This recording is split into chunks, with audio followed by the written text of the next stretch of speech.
শুনেছি তুমি নাকি আমার উটটাকে হত্যা করেছো, আঘাত করেছো। বলে হ্যাঁ আমি আঘাত করেছি। বলে তুমি আমার উটটাকে কেন মেরে ফেললে? কি অপরাধ করেছিল আমার উট? আমাকে জবাব দিল এদের পিতা। জবাব দিয়ে বলছে তার ফসলের ক্ষতি করেছিল আমার উট। আমি বললাম তোমার ফসলের ক্ষতি হয়েছে, তুমি ফসলের ক্ষতি পরিবর্তে আমার কাছ থেকে ফসলের ক্ষতিপূরণ দাবি করতে, আমি তোমাকে ক্ষতিপূরণ দিয়ে দিতাম। কিন্তু তুমি তা না করে আমার উটকে হত্যা করেছে। তুমি কাজ ঠিক করো নাই।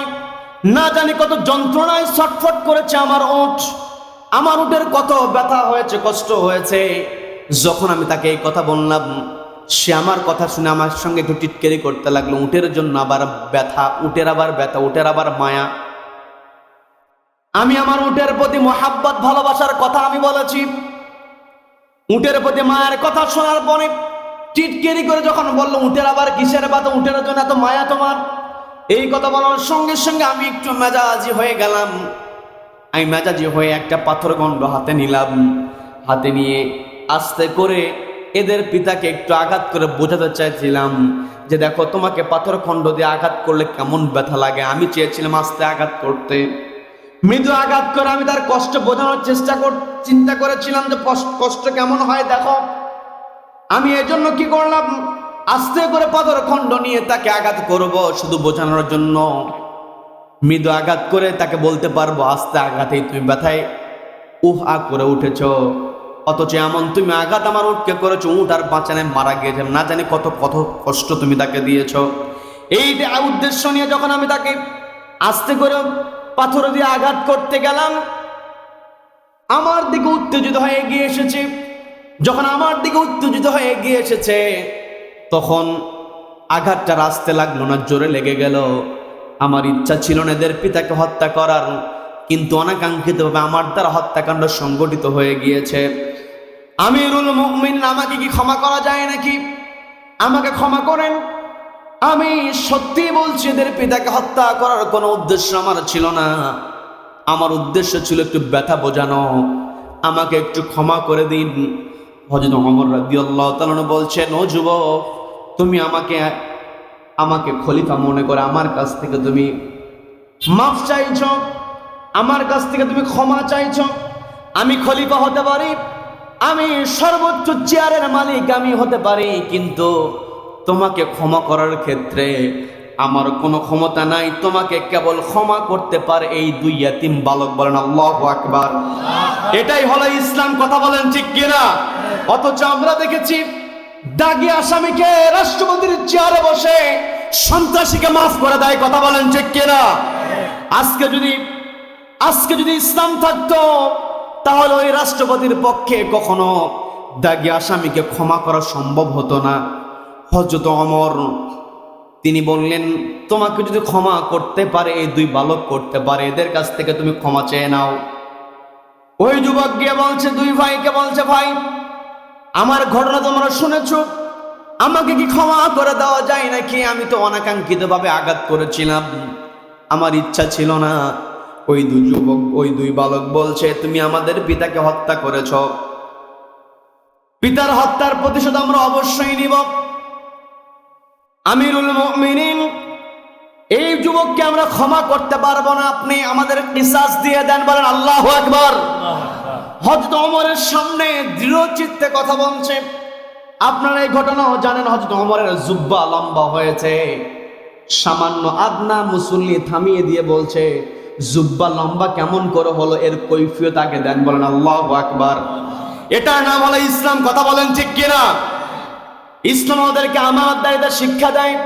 ইসলাম আমাদেরকে সত্যবাদীদের শিক্ষা দেয়, কারণ নবীজিকে আমাদের জন্য আদর্শ বানিয়ে দিয়েছেন। আল্লাহ বলছেন, লাকাদ কানা লাকুম ফি রাসূলিল্লাহি উসওয়াতুন হাসানা। নবীজি আমাদের জন্য উত্তম আদর্শ। আর নবীজির আদর্শ যার মধ্যে আসে, সেই ব্যক্তি যত বড় চেয়ারে বসুক না কেন, সেই চেয়ারের অবৈধ ব্যবহার সে কখনো করবে না। কথা বলেন ঠিক কিনা? চেয়ারে অবৈধ ব্যবহার তো তারাই করে যারা ক্ষমতায় টিকে থাকে। কথা বলেন ঠিক কিনা?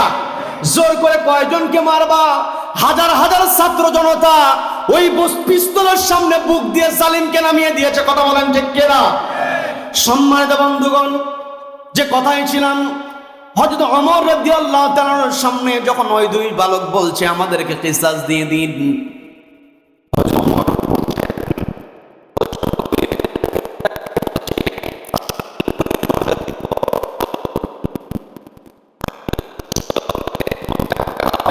তুমি যদি ওই বৃদ্ধকে আঘাত না করে, এদের দুই পিতাকে আঘাত না করে আমার কাছে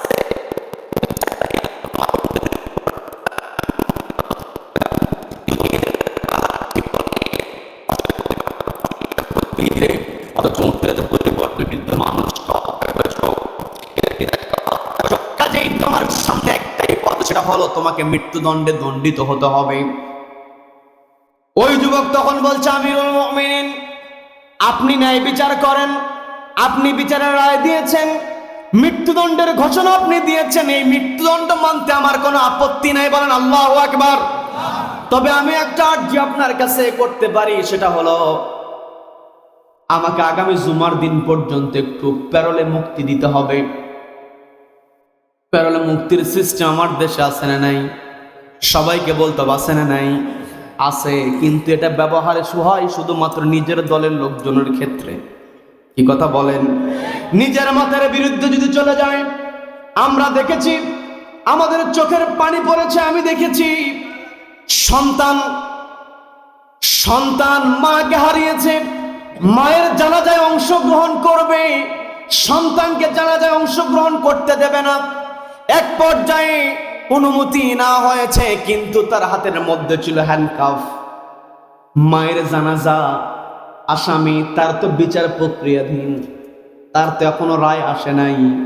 মায়ের জানাজায় অংশগ্রহণ করতে গিয়ে যারা জুলুম করেছে, এদেরকেও একদিন দাঁড়াতে হবে কার সামনে? আলাইসাল্লাহু বিআহকামিল হাকিমিন। যেই দিন আল্লাহ রাব্বুল আলামিন বিচার কায়েম করবেন, ওই দিন এই পৃথিবীর জালিম বিচারকদের সর্বোচ্চ বিচার হবে। কথা বলেন ঠিক কিনা? সম্মানিত দিনী ভাইরা, হযরত ওমর রাদিয়াল্লাহু তাআলার কাছে আরজি করা হলো, আমিরুল মুমিনিন, আমাকে একটু আগামী জুমার দিন পর্যন্ত একটু রুখসত দিতে হবে, আমাকে একটু বাড়িতে যাওয়ার অনুমতি দিতে হবে। বলে, তোমাকে বাড়িতে যাওয়ার অনুমতি আমি দিব, কিন্তু তোমার পরিবর্তে একজন জিম্মাদার এখানে নিয়োগ করতে হবে। ওই যুবক বলছে, আমিরুল মুমিনিন, আমি যেই জায়গায় জিম্মাদার নিয়োগ করব, কোন সমস্যা? শেষ করে দেব নাকি? যুবক বলছে, আমিরুল মুমিনিন, আমি যে জিম্মাদার নিয়োগ করব, আমার তো পরিচিত কেউ এখানে নাই, আত্মীয় স্বজন বন্ধু বান্ধব এখানে কেউ নাই, আমি তো কাউকে পাবো না জিম্মাদার নিয়োগের জন্য। হযরত ওমর বলছেন, তুমি সত্য কথা বলেছ, তোমাকে মৃত্যুদণ্ড দেওয়া হয়েছে, সেটাও তুমি মেনে নিয়েছ।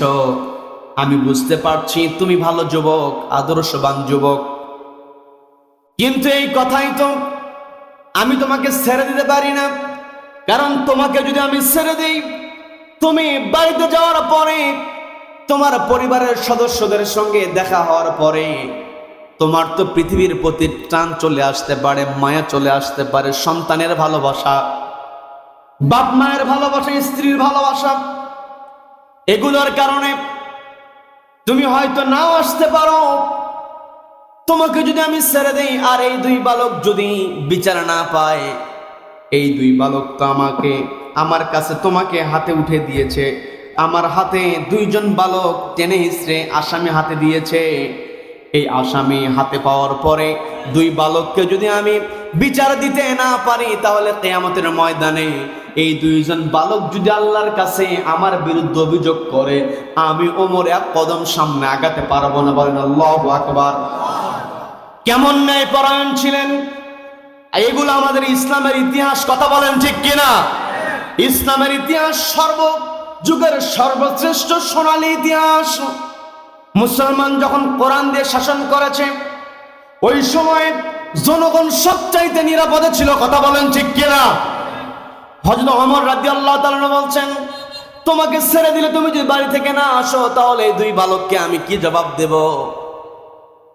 এই কথা বলার পরে ওই যুবক বলছে, আমিরুল মুমিনিন, আমি তো পরিবারের সঙ্গে দেখা করার জন্য আপনার কাছ থেকে রুখসত চাই নাই, আমি আমার পরিবারের সদস্যদের সঙ্গে সাক্ষাতের জন্য চাই নাই, শেষ বিদায় নিয়ে আসবো, এটা আমার উদ্দেশ্য নয়।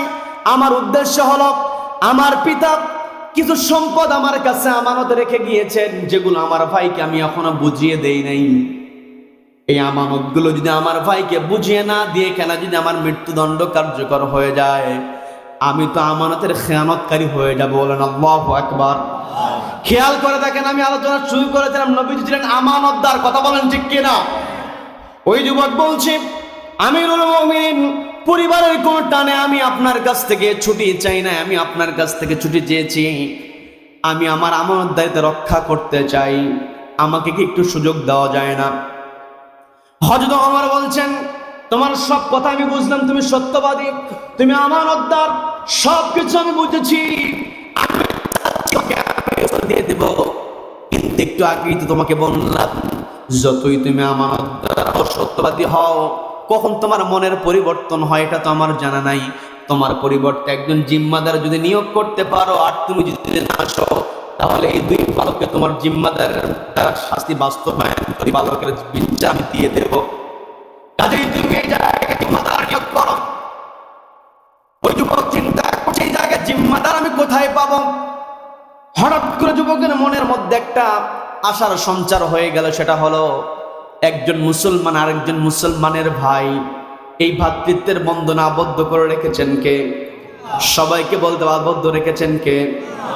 ওই যুবক উপস্থিত সবাইকে লক্ষ্য করে ডাকতে বলছো, আমার মুসলমান ভাইয়েরা, তোমরা কে আছো? তোমরা সবাই তো ঘটনা শুনেছ, আমি আমার আমানতদারিত্ব রক্ষার জন্য তোমাদের মধ্য থেকে একজনের সহযোগিতা চাই। কে আমাকে সহযোগিতা করবে? আগামী 2 দিন পর্যন্ত আমার জন্য জিম্মাদারি নিবে, কে আছো? এইভাবে 3বার সে আবেদন করলো। কয়বার? সবাইকে বলতে হবে কয়বার? 3বার যখন আবেদন করেছে, কেউ কোনো কথা বলে না, পিনপতন নীরবতা, কেউ কোনো কথা বলে না। অচেনা মানুষ, অচেনা যুবক, কে তার জীবনের মায়া ত্যাগ করে জিম্মাদারি গ্রহণ করবে? কি বিরক্ত হচ্ছেন? সমস্যা এদিকে?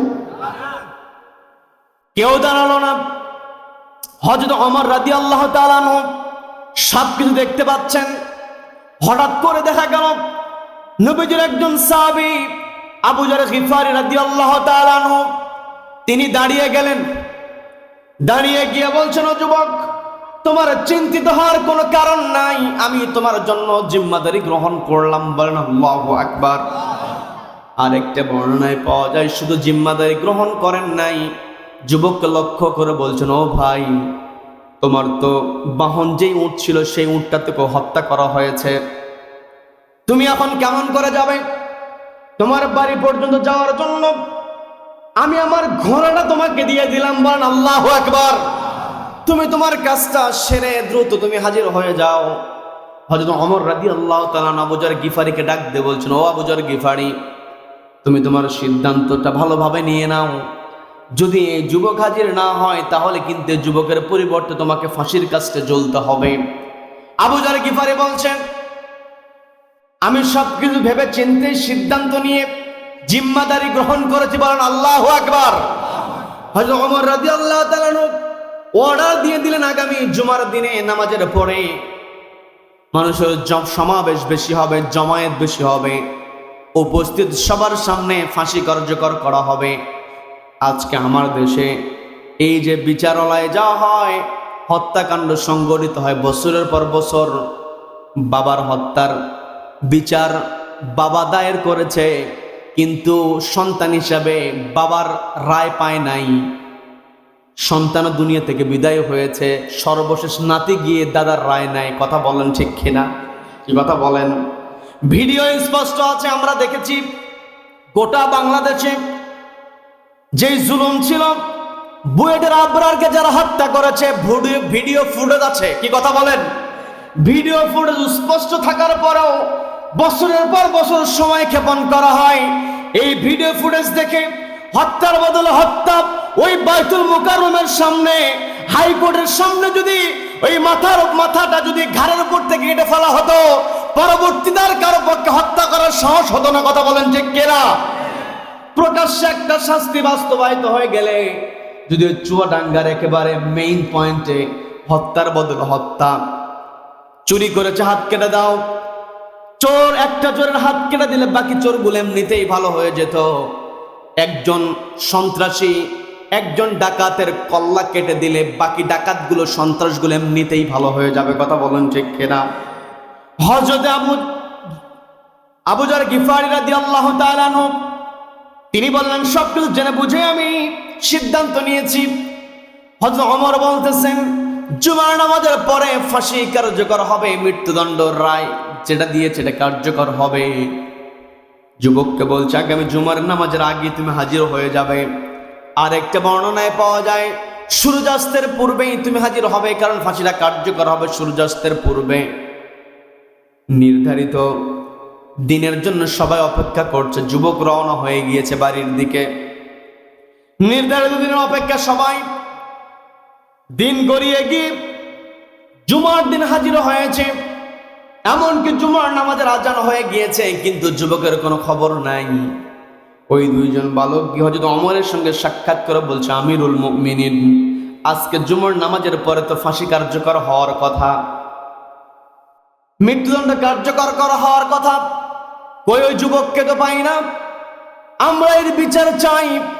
হযরত ওমর রাদিয়াল্লাহু তাআলা আনহু তিনি খুতবার জন্য মিম্বারে দাঁড়িয়ে যাবেন। এর পূর্বে আবু যর গিফারী রাদিয়াল্লাহু তাআলা আনহুকে বলছো, আবু যর,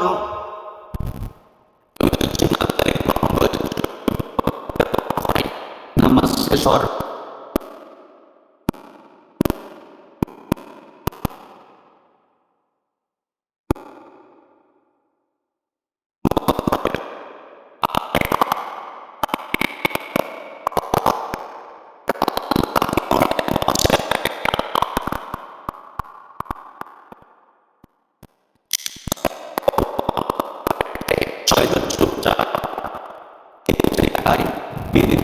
কথা বলে। কি দরকার ছিল আবু যর গিফারীর এমন বোকামি করার?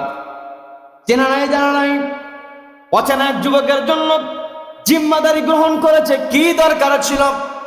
আজকে নিরপরাধ হওয়ার পরেও তাকে ফাঁসির কাস্টে ঝুলতে হচ্ছে। এই কথা বলা বলি করছিল। আবার যারা আবু যর গিফারীর মুহাব্বতের ছিলেন তারা কান্নাকাটি করছে, চোখ বেয়ে বেয়ে অনেকের পানি পড়ছে। সবার একটাই চিন্তা, কেন এই বোকামিটা আবু যর গিফারী করল? হযরত ওমর রাদিয়াল্লাহু তাআলার সঙ্গে আবু যর গিফারীর সম্পর্ক ভালো ছিল। তিনি চাইলে আবু যর গিফারীকে কোনো না কোনো কৌশল অবলম্বন করে, বর্তমান সময়ে যেমন কৌশল অবলম্বন করা হয়, কি কথা বলেন, তিনি ফাঁক ফোকর দিয়ে তাকে বাঁচিয়ে দিতে পারতেন। কিন্তু এই চেয়ারটাকে সবচাইতে বড় আমানত বানিয়ে দিয়েছেন কে? সবাইকে বলতে আমানত বানিয়ে দিয়েছেন কে? প্রত্যেক জুমার দিনে ইমাম সাহেব খুতবা শেষ করেন, ইন্নাল্লাহা ইয়া'মুরু বিল আদলি ওয়াল ইহসান। এই আয়াত শুনতে শুনতে আমাদের মুখস্থ। যখন ইমাম সাহেব ইন্নাল্লাহা ইয়া'মুরু বিল আদলি ওয়াল ইহসান বলে, তখন মুসল্লিরা রেডি হয়ে যায় দাঁড়ানোর জন্য। কথা বলেন ঠিক কিনা? এই আয়াতের মধ্যে আল্লাহ যে অর্ডার দিলেন, ইন্নাল্লাহা ইয়া'মুরু বিল আদল, নিশ্চয় আল্লাহ রাব্বুল আলামিন তোমাদেরকে আদালত কায়েমের অর্ডার দিচ্ছেন। বলেন আল্লাহু আকবার। এই আদালত কায়েম করতে হলে চেয়ারটাকে পবিত্র রাখতে হয়। কথা বলেন ঠিক কিনা? কি কথা বলেন? হযরত ওমর রাদিয়াল্লাহু তাআলা তার চেয়ারটাকে পবিত্র রেখেছিলেন। আবু যর গিফারী তার পছন্দের মানুষ, বন্ধু মানুষ, তারপরও তিনি সেই দিকে ভ্রুক্ষেপ করলেন না। তিনি, আমি যে আলোচনা শুরু করেছিলাম, আল্লাহ ডাক দিয়ে বলছেন, ইয়া আইয়ুহাল্লাযীনা আমানুত্তাকুল্লাহ, ভয় করো কাকে? সবাইকে বলতে, ভয় করো কাকে? আল্লাহকে ভয় করতে হবে। হযরত ওমরের মনের মধ্যে আল্লাহর ভয় ছিল, যার কারণে ওই চেয়ারে বসে আবু যর গিফারীর ক্ষেত্রে তিনি বিচার বাস্তবায়নের ক্ষেত্রে কোনো প্রকার নমনীয়তা দেখান নাই। তিনি অর্ডার দিয়ে দিলেন, ফাঁসি কার্যকর হয়ে যাক। অর্ডার যখন দিয়ে দিলেন ফাঁসি কার্যকর হবে, সবাই পিনপতন তাকিয়ে আছে। ফাঁসি কার্যকর হবে, জল্লাদ প্রস্তুত।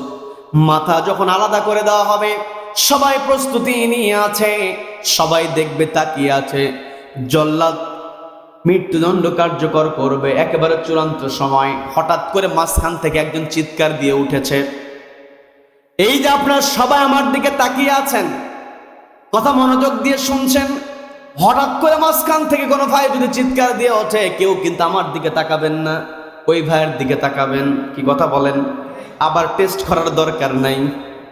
মাঝখান থেকে যখন ওই যুবকের শাস্তি দেখতে দেখতে মাঝখান থেকে যখন একজন চিৎকার দিয়ে উঠেছে, সবাই চুপ কর, সবাই একটু অপেক্ষা করো বলে চিৎকার করেছে, সবর করো বলে চিৎকার দিয়ে উঠেছে।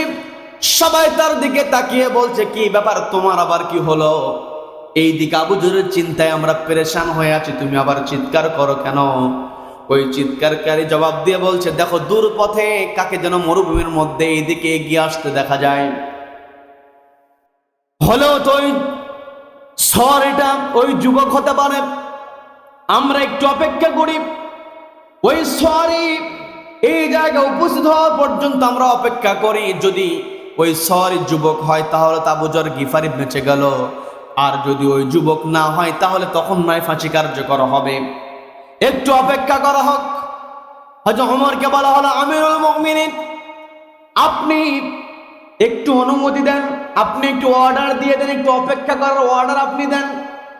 হযরত ওমর রাদিয়াল্লাহু তাআলা বলছেন, আমি তো ফাঁসির অর্ডার দিয়েছি, রায় কার্যকর করার ঘোষণা আমি দিয়েছি, নির্ধারিত সময় আমি দিয়েছিলাম, ওই যুবক নির্ধারিত সময় নিয়ে এসেছিল, এই দুই ভাই হাজির হয়েছে, এই নির্ধারিত সময় তো আমি নির্বাচন করেই দিয়েছি।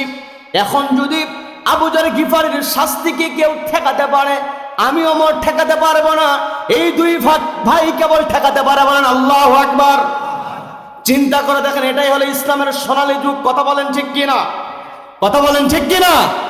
তার মানে ইসলামের যেই সোনালী যুগ, আমাদের যে ইতিহাস আমরা শুনতে পাই, শুধুমাত্র ইতিহাস শুনলে হবে না, আমাদের ক্ষমতায় এমন ওমরের উত্তরসূরিকে আমাদেরকে দেখতে হবে। কথা বলুন ঠিক কিনা? সমাজের মধ্যে নেতা নির্বাচনের সুযোগ আমাদের আছে না নাই? সবাইকে বলতে হবে, আছে না নাই? সমাজের মধ্যে নেতা নির্বাচনের সময় দেখতে হবে কোন নেতা সত্য কথা বলে, কোন নেতা আমানত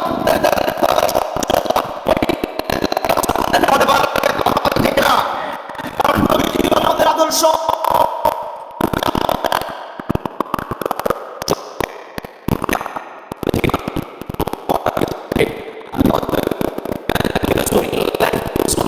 না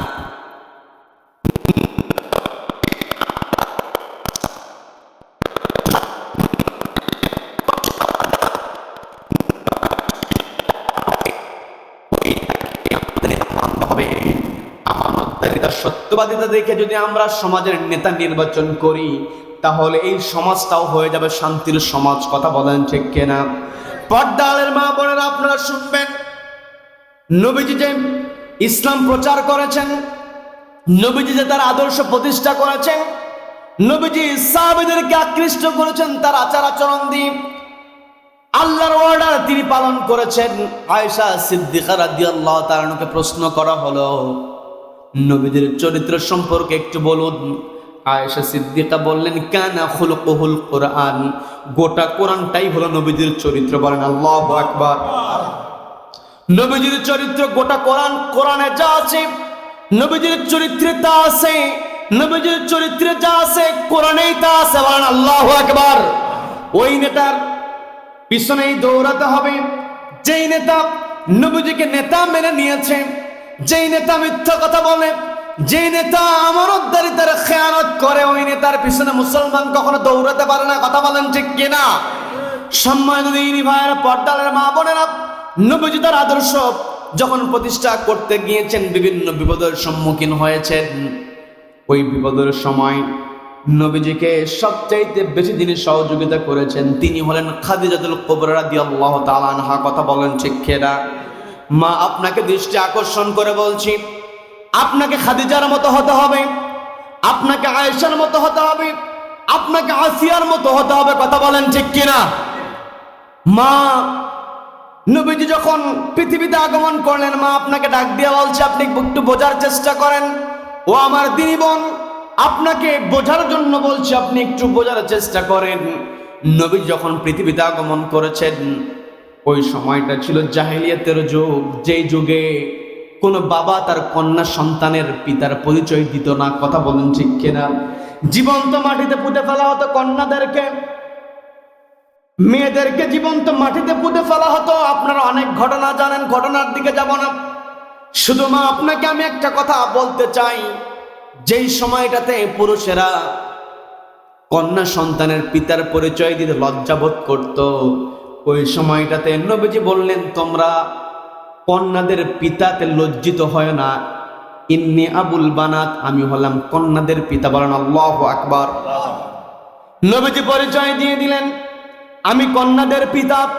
নবীজি এই কথাও বললেন, কোন ঘরে যখন কন্যা সন্তান জন্মগ্রহণ করে, ওই ঘরের মধ্যে আল্লাহর রহমত বর্ষিত হয়। বলেন আল্লাহু আকবার।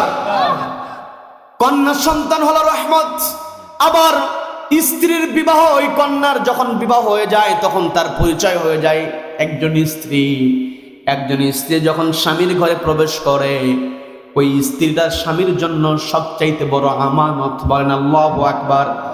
স্বামীর সঙ্গে দাম্পত্যময় জীবন যাপন করে, গর্ভে যখন সন্তান চলে আসে, ওই সন্তানের জন্য তিনি হয়ে যায় আল্লাহর জান্নাত। বলেন আল্লাহু আকবার। তার মানে মা আপনার পরিচয় হলো রহমত, আপনার পরিচয় হলো আমানত, আপনার পরিচয় হলো জান্নাত। এই যে পরিচয় আপনাকে দিয়েছে, এটা দিয়েছে আল্লাহর ইসলাম। কথা বলেন ঠিক কিনা? দুনিয়ার কোন নারীবাড়িরা নারীদেরকে কখনো সম্মান দিতে জানে না, বরং নারীদেরকে তারা বিক্রি করতে চায়। কথা বলেন ঠিক কিনা? গাড়ি বিক্রি করবে, নারীদেরকে সাজিয়ে দেওয়া হয়েছে গাড়ির আকর্ষণের জন্য, নাকি নারীকে দাঁড় করাতে হয়। বলেন নাউযুবিল্লাহ। বিমানবালাকে বলা হয় সম্মানজনক পেশা। সম্মানজনক পেশা বিমানবালা কেমন করে হতে পারে? বিমানবালাকে কন্ডিশন দিয়ে দেওয়া হয়, তোমার যেই চাকরি অবস্থায় তুমি কি করবা পারবা না, 6 বছরের মধ্যে তুমি কোনো সন্তান নিতে পারবা না, কোনো ছুটি আবেদন করতে পারবা না। বলেন নাউযুবিল্লাহ। 6 বছরের মধ্যে তার কোনো প্রকার কন্যা সন্তানের আর পুত্র সন্তান যেটাই হোক সন্তান নিতে দেয় না, একটাই কারণ, চেহারার লাবণ্যতা নষ্ট হয়ে যায়। তার মানে নারীদেরকে তারা মোটা অঙ্কের টাকা দেয় না, বরং নারীদের লাবণ্য তারা বিক্রি করে। কথা বলেন ঠিক কিনা? মা আপনাকে আল্লাহ সম্মান দিয়েছে, নবীজি আপনাকে রহমত বলেছে, নবীজি আপনার বলেছে, নবীজি বলেছে জান্নাত। এই জান্নাত আপনাকে হতে হলে অবশ্যই আপনাকে পর্দা মেইনটেইন করতে হবে। কথা বলেন ঠিক কিনা?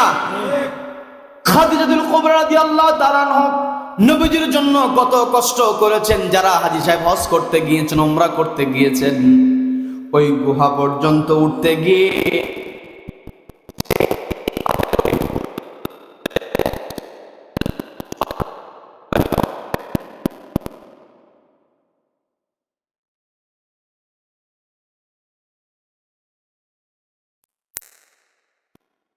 এখন মারা প্রশ্ন করতে পারেন, হুজুর আপনি তো স্বামীর খেদমতের কথা বলতেছেন, আপনার স্বামীর খেদমত খাদিজাতুল কুবরা করেছে।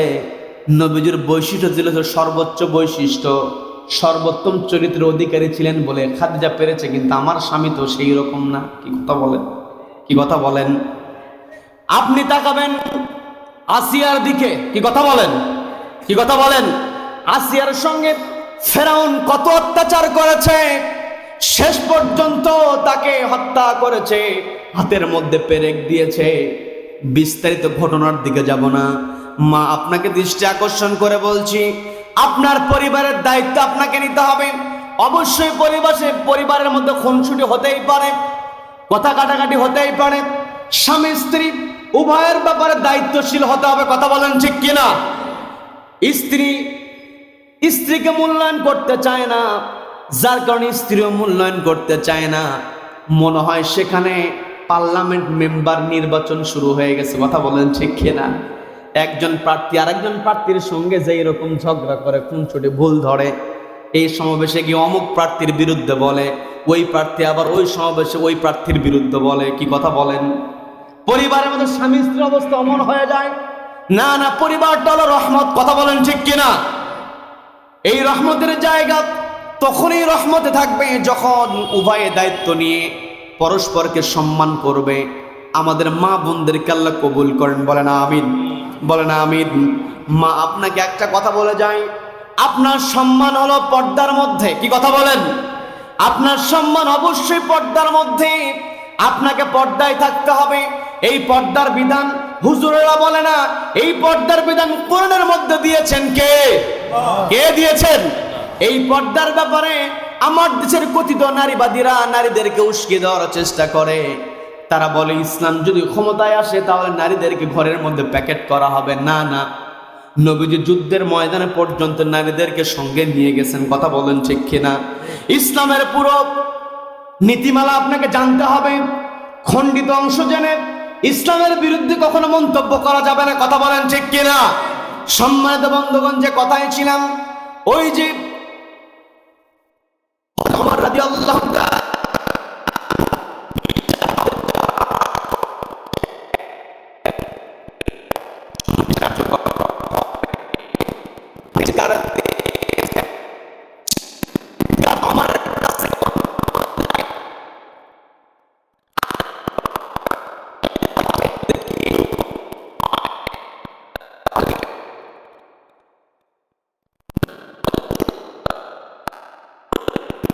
বললেন আমি কাউকে চেয়ারে বসতে পারি, কিন্তু আমার তো অনুমতি দেওয়ার কোনো ক্ষমতা নাই। আমি রায় দিয়েছি এই দুই ভাই যদি অনুমতি দেয় তবেই বিচার কার্য থেমে থাকবে। বলেন আল্লাহু আকবার। হযরত ওমর তো বলতে পারতেন ওরা ইতিম মানুষ, ওরা আর কি বলবে? কি কথা বলেন? কি কথা বলেন? কিন্তু হযরত ওমর তা করলেন না, কারণ এই আমানতদারিতার বৈশিষ্ট্য নবীজির কাছ থেকে হযরত ওমর শিক্ষা গ্রহণ করেছেন। কথা বলেন। হযরত ওমর রাদিয়াল্লাহু তাআলা যখন বললেন ওই দুই বালক যদি অনুমতি দেয় তবেই অপেক্ষা করা যেতে পারে, দুই বালককে বলা হলো। ওই দুই বালক বলছে ঠিক আছে আমরা অপেক্ষা করি, দেখি তো কি হয়। অপেক্ষা শুরু হলো। ওই সাওয়ারি এগিয়ে আসে, আস্তে আস্তে একেবারে প্রান্ত সীমায় যখন চলে এসেছে, ওই ঘোড়ার উপর থেকে লাফ দিয়ে দৌড়ে ওই ঘোড়ার সওয়ারি গিয়ে আবু যর গিফারের হাত ধরে বলছে ভাই আমাকে ক্ষমা করো, আমার জন্য তোমার ফাঁসির মঞ্চের দিকে এগিয়ে যেতে হয়েছে। আমি তো দেরি করতে চাই নাই, আমি তো দ্রুত আসতে চেয়েছিলাম, কিন্তু পথের মধ্যে ঘোড়ার সমস্যার কারণে আমি হাজির হতে পারি নাই। আমাকে তুমি ক্ষমা করো। বলেন আল্লাহু আকবার। আমাকে তুমি ক্ষমা করে দাও। এই কথা বলে হযরত ওমরের দিকে লক্ষ্য করে বলছেন আমিরুল মুমিনিন, আমি এমনিতেই দেরি করে ফেলেছি, আপনার অর্ডার মূলত আল্লাহর অর্ডার। বলেন আল্লাহু আকবার। আপনার অর্ডার বাস্তবায়নে আমার আর দেরি হোক এটা আমি আর চাই না, দ্রুত আমার মৃত্যুদণ্ড কার্যকর করা হোক। এই কথা বলার পরে ওই যুবক যখন ফাঁসির মঞ্চের দিকে এগিয়ে যাচ্ছে, ওই দুই ভাইয়ের মধ্যে থেকে একজন গিয়ে ওই যুবকের সামনে দাঁড়িয়ে গিয়ে বলতেছে তুমি ফাঁসির মঞ্চের দিকে যাচ্ছ, ওই ফাঁসির মঞ্চে যাওয়ার পূর্বে তোমার সঙ্গে একটু কথা বলতে চাই। বলেন আল্লাহু আকবার। একটু আগে যেই যুবকেরা কঠোর ছিল, আবু যর গিফারি নির্দোষ মানুষ, কিন্তু জিম্মাদারি গ্রহণ করার কারণে তাকে ফাঁসির মঞ্চের দিকে যেই দুই বালকেরা পাঠিয়ে দিচ্ছিল, ওই দুই বালকের মধ্য থেকে একজন বালক গিয়ে বলছে ফাঁসির মঞ্চে যাওয়ার পূর্বে একটু কথা বলতে চাই। কি কথা আপনারা শুনবেন নাকি মোনাজাত দেব? শুনবেন? সম্মানিত বন্ধুগণ, ওই দুই বালকের এক বালক যখন প্রশ্ন করল তুমি যে এখানে হাজির হয়েছ, তুমি তো সাক্ষাৎ মৃত্যুর সঙ্গে আলিঙ্গন করার জন্য হাজির হয়েছ, তুমি তোমার পরিবারের কাছে গিয়েছ, তুমি চাইলে তোমার মৃত্যুদণ্ড থেকে নিজেকে পালিয়ে রাখার সুযোগ তোমার ছিল। আমরা বিচার চেয়েছি, আমাদের খলিফা বিচার দিয়েছে, তুমি না আসলে আবু যর গিফারির মৃত্যুদণ্ড কার্যকর হয়ে যেত, আমরা তো বিচার পেতাম, তুমি পালিয়ে থাকতে পারতে। কিন্তু তুমি এই জায়গায় যে হাজির হয়েছ মৃত্যুর জন্য, তুমি মুখোমুখি হয়েছ, জীবনের মায়া ত্যাগ করে তুমি এখানে হাজির হয়েছ। কোন কারণে তুমি হাজির হয়েছ একটু জানতে চাই।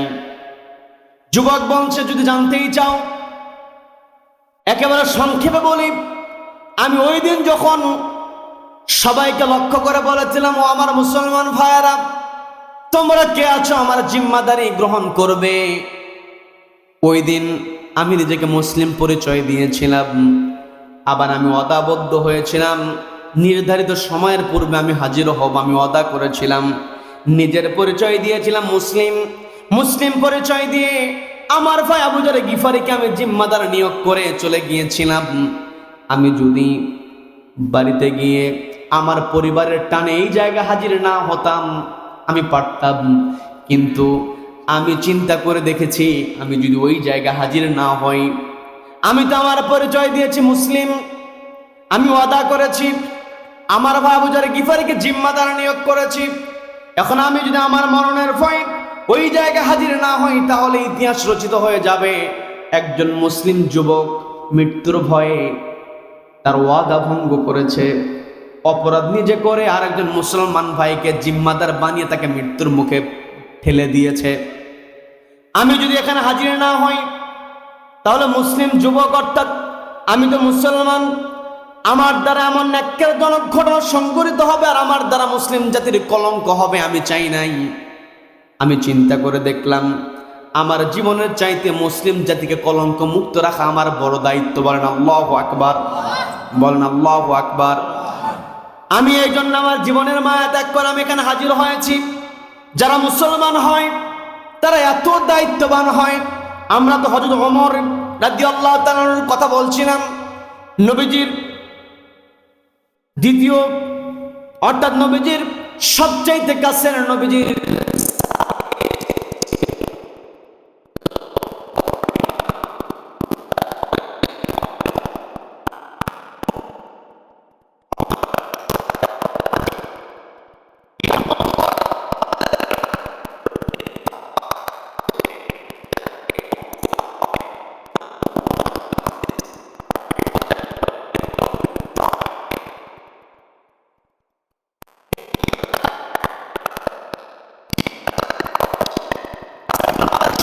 জিম্মাদারি তারা গ্রহণ করেছেন। এই ঘটনাগুলো আমি আপনাদের সামনে এই জন্য বলছি, আল্লাহ আমাদেরকে সুযোগ দিয়েছেন, আমাদের দেশে তাদেরকে চেয়ারে বসিয়ে দেব। তাদেরকে চেয়ারে বসানোর পূর্বে মাইয়াশফা শাফাআতান হাসানাতান ইয়াকুল লাহু নাসীবুম মিনহা ওয়া মাইয়াশফা শাফাআতান সাইয়্যাতান ইয়াকুল লাহু কিফলুম মিনহা। যেই ব্যক্তি ভালো কাজে সুপারিশ করবে, ওই ভালো কাজে সুপারিশ করার কারণে ওই ভালো কাজের একটা সব তার আমলনামায় যুক্ত হবে।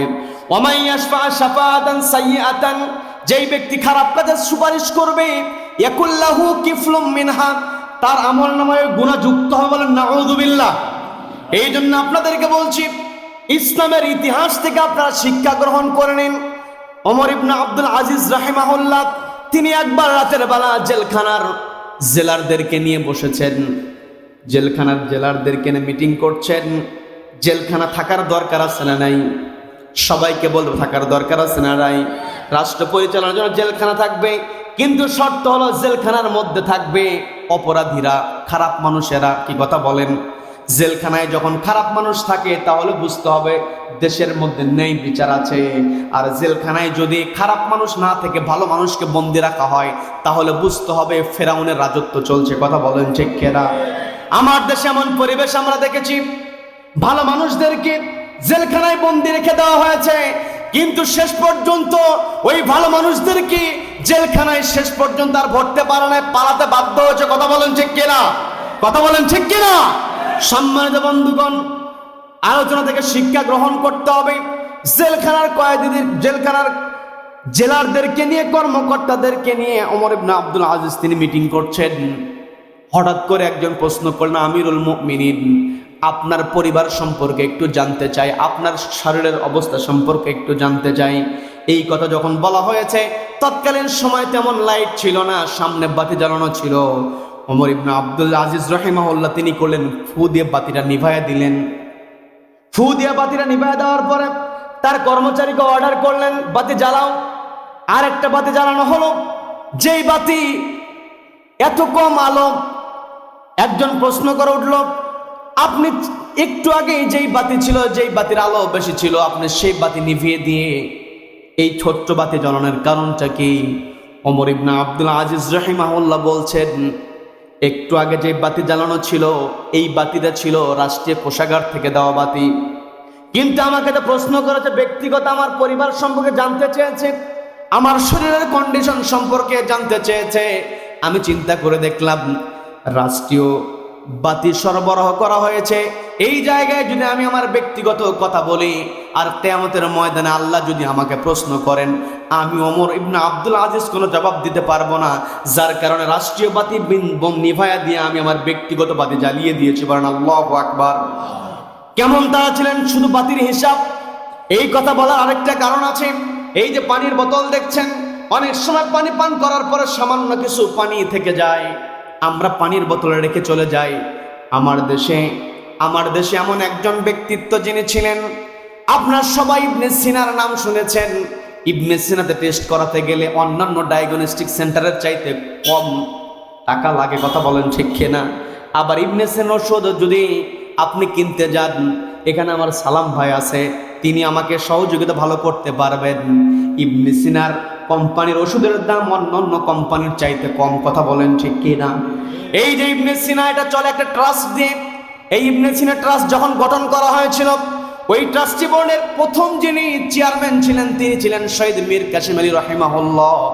তিনি যখন মিটিং করতেন, তাকে পানির বোতল দেওয়া হতো, পানি ফুরে গিয়েছে, সামান্য একটু পানি আছে, তিনি কি করতেন, ওই বোতলটা রেখে দিতেন না, পানির বোতল সঙ্গে নিতেন। একদিন তাকে বলা হলো, এই পানির বোতল নেওয়ার দরকার নাই, বোতলটা রেখে দেন, পরবর্তী মিটিংয়ে তো পানি দেওয়া হবে, বোতলে সামান্য পানি আছে, আপনি এটা রেখে দেন, কষ্ট করে নেওয়ার দরকার নাই। তিনি বললেন, তুমি আমাকে কথাটা সহজে বলেছ, কিন্তু এই যে পানি আমাকে সরবরাহ করা হয়েছে, এটা তো আমি আমার টাকা দিয়ে কিনি নাই, এই পানিটা দেওয়া হয়েছে আমাকে ট্রাস্টের টাকা, ট্রাস্টের মিটিং এর জন্য আমি এখানে বসেছিলাম, ট্রাস্টের টাকা দিয়ে আমাকে পানি সরবরাহ করা হয়েছে, আর এই পানি যদি আমি অপচয় করি,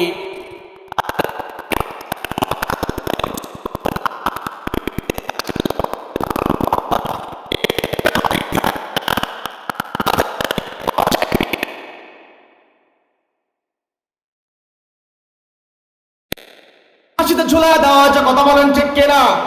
যারা ফাঁসিতে ঝুলিয়ে দিয়েছিল, ওই সময় যারা আন্দোলন করেছিল, আজকে গোটা বাংলাদেশ তাদের জন্য হারাম হয়ে গিয়েছে, কথা বলেন ঠিক কিনা? তারা নিজেদের চেহারা আর দেখাতে পারছে না। ইতিহাস থেকে আমাকে আপনাকে শিক্ষা নিতে হবে, যারা নবীজির সাহাবীদের থেকে শিক্ষা গ্রহণ করে তাদেরকে আমাদের অনুসরণ করতে হবে, কথা বলেন ঠিক কিনা?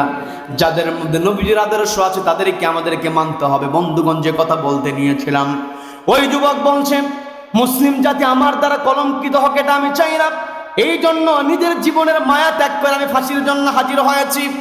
এই জবাব যখন ওই যুবক দিয়েছে, এই দিক থেকে আরেকজনকে আবু যর গিফারিকে গিয়ে বলছো, আবু যর গিফারি, তুমি চেনো না জানো না, আর একটা মুহূর্ত যদি দেরি হতো, তাহলে তোমার তো এই যুবকের পরিবর্তে তোমার মৃত্যুদণ্ড হয়ে যেত, তুমি তো মারা পড়তে।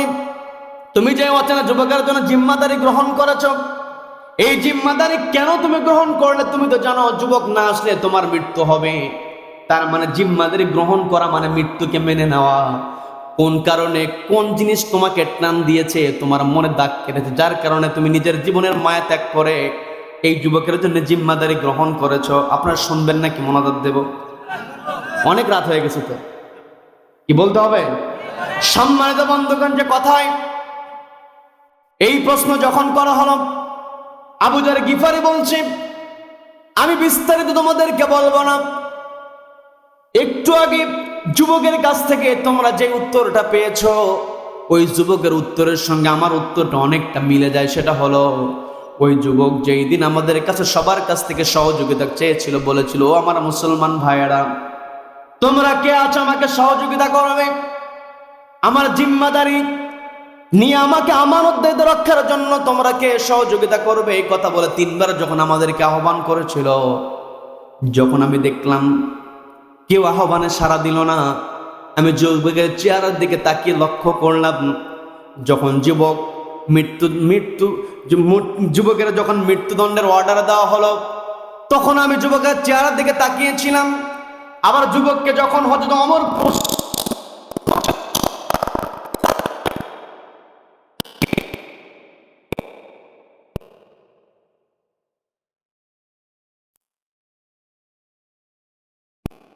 চেহারার মধ্যে একটা ভয়ের ছাপ থাকে, মৃত্যুদণ্ড নিশ্চিত, মৃত্যুদণ্ড যখন হয়ে যায়, চেহারার মধ্যে একটা আতঙ্কের ছাপ চলে আসে। কিন্তু এই বাংলার জমিনে আমরা এমনও দেখেছি, ইসলামী আন্দোলন করতে গিয়ে মৃত্যুর সংবাদ শুনেছেন, অর্ডার পেয়েছেন, কিন্তু আদালত চত্বরে তাদেরকে কখনো আমরা চেহারার মধ্যে কোনো কষ্টের ছাপ দেখি নাই, বরং তারা দুটা আঙ্গুল উঁচু করে ভি চিহ্ন দেখিয়েছেন, কথা বলেন ঠিক কিনা? এমনও হয়েছে, এমনও ফাঁসির ঘটনা আমরা শুনেছি, বাবা হয়ে সন্তানকে বলছে, বাবা আমার তো ফাঁসি হয়ে যাবে, আমার পরনে কি আমি পায়জামা পরবো নাকি লুঙ্গি পরবো? বলেন আল্লাহু আকবার। এমন ঘটনা আমরা শুনেছি 3 ঘন্টা পর ফাঁসি হবে। ওই ফাঁসির আসামি বলতেছে, ভাই 3 ঘন্টার সময় এখনো বাকি আছে, এখনো 3 ঘন্টার সময় বাকি আছে, আমি একটু 2 ঘন্টা ঘুমাতে চাই, 2 ঘন্টা পর আমাকে জাগিয়ে দিও। 2 ঘন্টা পর যখন জাগিয়ে দিতে গিয়েছে, গিয়ে দেখে ওই ঘুমের মধ্যে নাই, ঘুম থেকে একাই জেগে গিয়ে নামাজে দাঁড়িয়ে গিয়েছে। বলেন আল্লাহু আকবার। কেমন তাদের ঈমান! এনাদেরকে দেখে আমাদের শিক্ষা নেওয়ার দরকার আছে না নাই? সম্মানিত বন্ধুগণ, সবাই হাসতে হাসতে ফাঁসি মেনে নিতে পারে না। হাসতে হাসতে তারাই ফাঁসি মেনে নিতে পারে যাদের অন্তরে একটি কিতাবের মহাব্বত আছে। সেই কিতাবের নাম কি? সবাইকে বলতে হবে, কিতাবের নাম কি? আবু যর গিফারি বলছে, আমি যখন লক্ষ্য করে দেখলাম, আমরা যখন কেউ তাকে সহযোগিতা করলাম না, ওই যুবকের চেহারা মলিন হয়ে গেল। আমি তখন বুঝতে পারলাম যুবক মরণের ভয়ে তার চেহারার মধ্যে মলিনতা আনে নাই। যুবক চিন্তা করেছে তার ভাইয়ের আমানতদারিতে তার রক্ষা হবে না, আমানতের খেয়ানত হয়ে যাবে। আমি তখন চিন্তা করলাম, একজন মুসলমান ভাই আরেকজন মুসলমান ভাইয়ের কাছে, শুধু একজন নয়, আমরা তো ওই দিন উপস্থিত অনেকেই ছিলাম। আমি চিন্তা করে দেখলাম একজন মুসলমান অনেকগুলো মুসলমান ভাইয়ের কাছে আমানতদারিতা রক্ষার জন্য সাহায্য চেয়েছে, কিন্তু আমরা কেউ তাকে সাহায্যের জন্য দাঁড়ালাম না। আমি চিন্তা করলাম,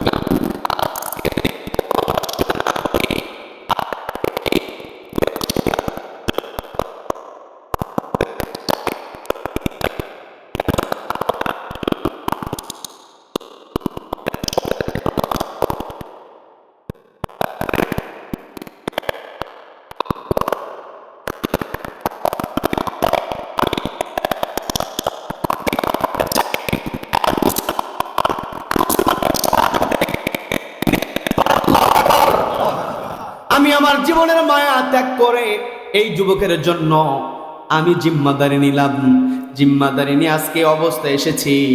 এই কথা বলার সঙ্গে সঙ্গে ওই 2 জন বালক, তারা 2 জনের কথাই শুনলো, যুবকের কথাও শুনলো, আবু যর গিফারির কথাও শুনলো।